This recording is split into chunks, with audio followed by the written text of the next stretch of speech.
The most underrated and most underused drill of all the drills in baseball, perhaps, is the T-drill. What we've done in the Pete Meadows baseball program is we've learned how to incorporate that into our mechanical philosophy, and we integrate the mechanical aspects of the swing into our T-drill, in which we call the 2-count T-drill. Quickly, this is what we do. In order to get the proper distance off the plate during the tee, we'll lay the bat down right here to get started and make sure that it's in front of the tee post and that our foot, with a properly fitted bat, the knob of it intersects the front foot right here at the halfway point. We'll then take the bat to ensure that we get our proper spread, and we'll move to a point to where our feet are just inside the edges of our baseball bat. Now, typically after you've done this a few times, you'll be able to just have a real feel for that particular foot positioning as you move through, and you begin to get a lot of reps.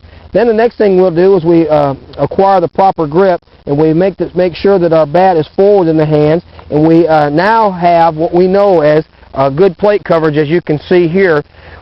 The importance of having the front foot in line here is twofold. Number one is to make sure that we can use the T-post as a gauge to ensure that we're not lunging forward after completion of the swing. And the second thing is that we always want to make sure that we're making contact forward of the front side hip. Now, from this point, we'll move into what is now the first of 3 2-counts that we will use to gauge where we are mechanically throughout the course of this drill. The first 2 count starts with what we call a hitting rhythm, which is devised to make sure that while we're waiting on the pitcher that we are relaxed and we're moving and we've got a little bit of a flow here. Most hitters, commonly the younger ones, will get in a batter's box, obtain a set position right away, and as they wait for the pitch to be delivered, they end up getting a little tense and tight, and that restricts their movement. So what we want to do, as we are always trying to simulate a game situation here, is we're waiting on the pitcher to begin his motion.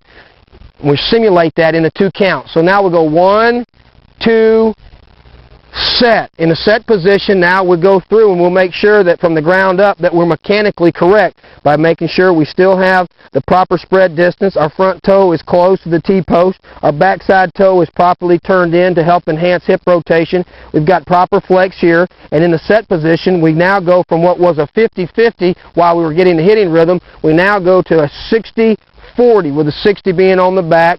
We're squared to the plate, and of course the most important part of this set position, and where most people have the problem, is that in their alignment of properly having the hands in a position to where they have them in the right set. Many kids have them too low, some have them too high, and this is the point where you want to double check always before you initiate the first swing to make sure that your hands are in the right position.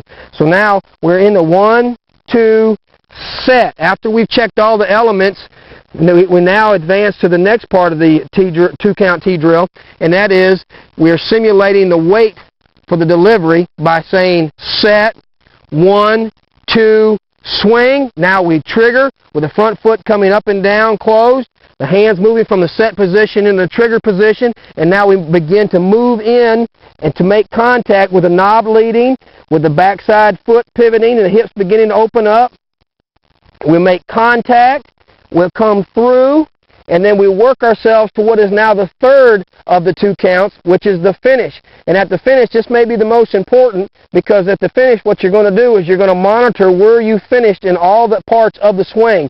Is the front foot open properly between first and second and pointing in that direction? That ensures that you got proper hip rotation. Do you have a proper backside rotation? We do, with 1/3 of the backside foot still in contact with the ground. A firm front side, a backside L. I have rotated. My head has maintained a quiet, still position as the body has rotated underneath it, and I've completed by finishing from the front shoulder to the back shoulder, and now my hand, I can release my hand now off of the front side, and I have now completed what we consider 1 full complete repetition. Now it's going to take a lot of reps to be able to get familiar, but this is the way that we gauge and we monitor all the elements of the swing throughout the 2-count T-drill.